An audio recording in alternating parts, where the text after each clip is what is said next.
Hi, it's Dr. Nancy. I'm coming to you almost live. We had a schedule change, so I'm going to go ahead and we're going to be recording this today. And I'm with Rachel Bennett, and she's a recent graduate of Bastyr University Naturopathic School, which is out in Seattle, Washington, is it? Is that right? Okay. Yes. So anyway, Rachel's going to talk to us today about stress and managing it and making decisions about life. She's very interesting so far from when I've talked to her. So go ahead and Rachel and share with us what you'd like to talk about today. Hello. So I gave a talk at the Women's Conference for Naturopathic Medicine in November about stress management. And whenever I talk about stress management, I like to talk about the nervous system and how we try to find balance in that fight or flight mode and that rest and digest mode.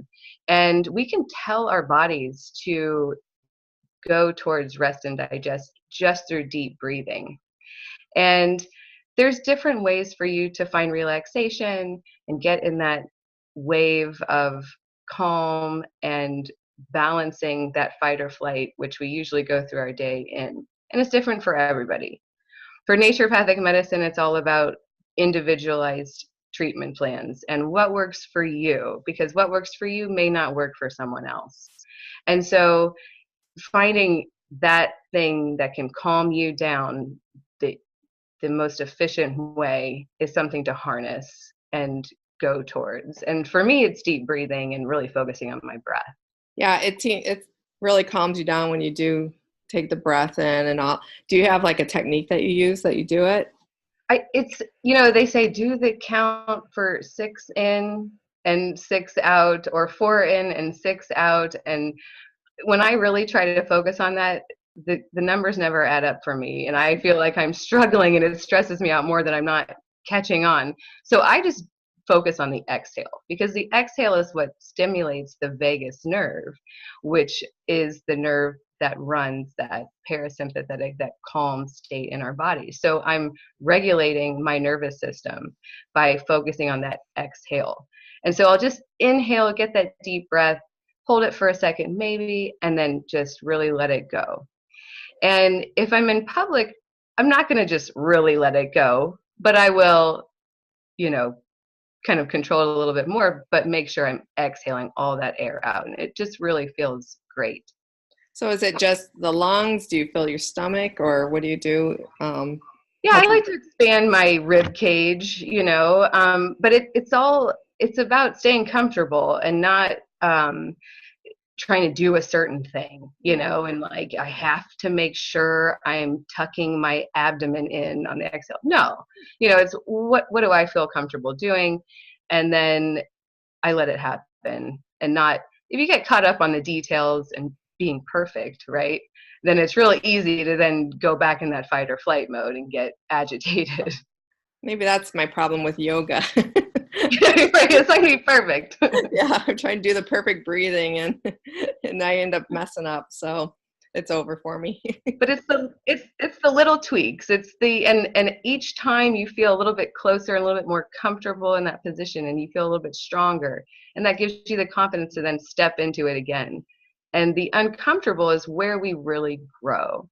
It's about building resiliency, and stress is a good thing. And that's, kind of a huge point I like to make, is that we all need stress, because that challenges the system so that we can then exercise that part of ourselves to strengthen it and be able to access it when we really need it.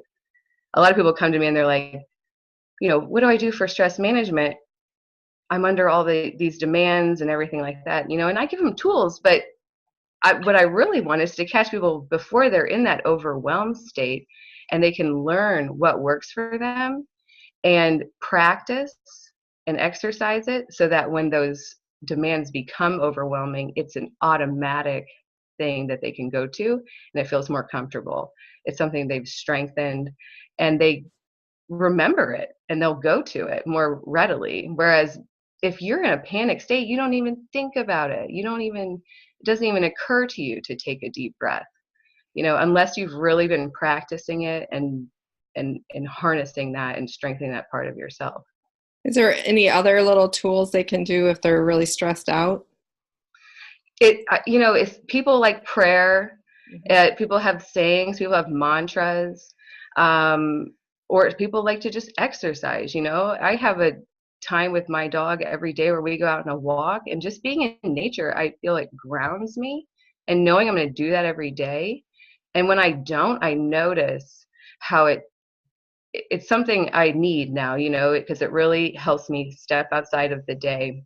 And if I don't have that, it's I need to do something else. Right. If you can't do what you rely on, then having the backup tools is helpful. So So what do like, oh, sorry. What do you think a mom could do like during the day if she's got like a million things going on? Kids are going nuts all over, and she's just wired. Um, Step inside the pantry and take a few breaths, or what popped in my head was why not bring the kids into it? oh, If they're going crazy, they're this source of like panic and energy that how are you going to ground yourself with them? Well, isn't it a nice way to like bring a new practice into their lives as well? Because we all need that. And I think as children growing up, learning something, way to manage and regulate them will help them as well. So, making it fun, doing, lion's breath. I mean, that's a crazy thing to do, and it's awkward, but with kids, I bet they love it and it'd be fun. So bringing them in and making it a game, and then everyone can kind of, get loose and yeah. calm down. And So what is lion's breath? What would you? oh, don't You don't. even You don't have to make me do demonstrate. it. Google it. There's Oh, plenty of come on, YouTube Rachel. videos. It's the deep inhale and then like this forced exhale where you are just like Okay. like a lion. Oh yeah, they would love that. Right. Yeah, And just calling it lion's breath is fun. So that is good. That's a good one. Great. Anything else you wanted to share with everybody? well, I think that, we're, like I said, we're all under stress and we're always going to be under stress. And we tell ourselves things all day long like, there's not enough time in the day. I'm so busy. I'm never going to get all this done. But is that really supporting us in what we want to achieve?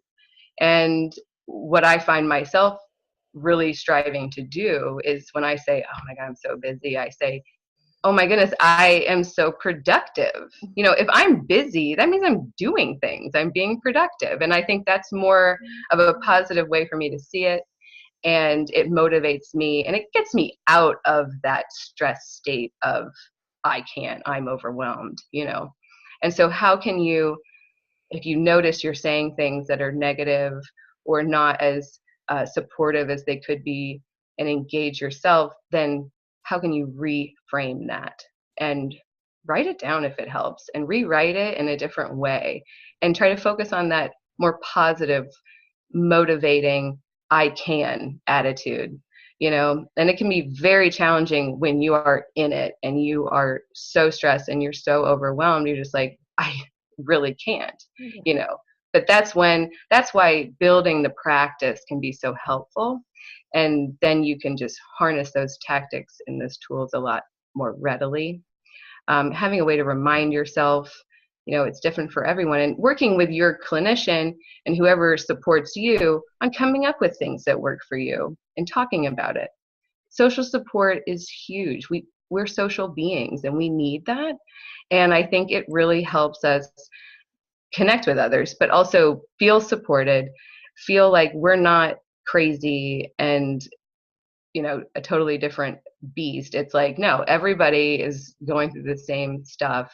And I think having that social support can kind of put it into context and just relieve a lot of that anxiety. Yeah, that makes sense. My husband's sitting here looking at me. Yeah, We need listen each to her. other. It's hard to reach out when we need things. It It is. really is hard. But once we start doing it and feeling more connected and feeling more supported because we're doing these uncomfortable things and realizing it's actually good for us, the more we step outside our comfort zone, the the more it's going to come easily. It's all about exercising, right? Yeah. Not physically. Of course, that's good, and you get endorphins and you feel better. But exercising those pathways of your nervous system and building habits and exercising those habits and having social support only helps strengthen that even more. And I think it comes more quickly. Right. And then you rewire your pathways neurologically too when you start thinking that way. So exactly. And you start you start restructuring the things you're saying, then you're firing different pathways and you're telling yourself positive things. Right. Yep. Great. Really, really, really good info. I also know you wanted to mention something about supporting a bill coming through legislature. You want to mention that real quick? Yes. I hope we can put a link in the bottom. So in Indiana, naturopaths are not licensed. And I went to an accredited university. And so in certain states, like the state of Washington, I can practice as a primary care physician and as a licensed doctor. But in the state of Indiana, we are not recognized. And so we have a bill that's going to be coming up and be voted on, and we need support for that. And we need to talk to our politicians and so that you have more access here in the state of Indiana to naturopathic medicine. There's not a lot of licensed naturopaths in the state. The ones that are here and are licensed, they're not licensed in Indiana. They're licensed in other states, but they're practicing here in Indiana within a scope that isn't there, right? So we can't do a lot of things. I can't even take a blood pressure on somebody. But we are trained in so many things: counseling, nutrition, botanical, herbal medicine, physical medicine, but we cannot employ these things in this state. And so we really want your support, and we'll provide the link to be able to support us and learn more about what naturopathic medicine is and how we can help Indiana. Yeah. There is a lot of moms out there or parents, I should say, that are looking for more natural alternatives, and they're looking for natural doctors some of the medical doctors that are more natural minded. Well, they're filling up. There's just there's no one to recommend anymore. So having naturopaths licensed in our state would really benefit, I think, a big community here. So exactly. I definitely encourage the support of that bill for sure. So we appreciate your support. Yeah. For sure. Well, thank you, Rachel. I really appreciate you coming on and talking to us today. Really, really good information, and I think it's going to be really helpful. And I'm going to practice that breathing myself. Not that I'm under stress, but yeah. All right. Well, thank you so much. And then we'll put the link below the video for so much. the bill. All right. Thank you.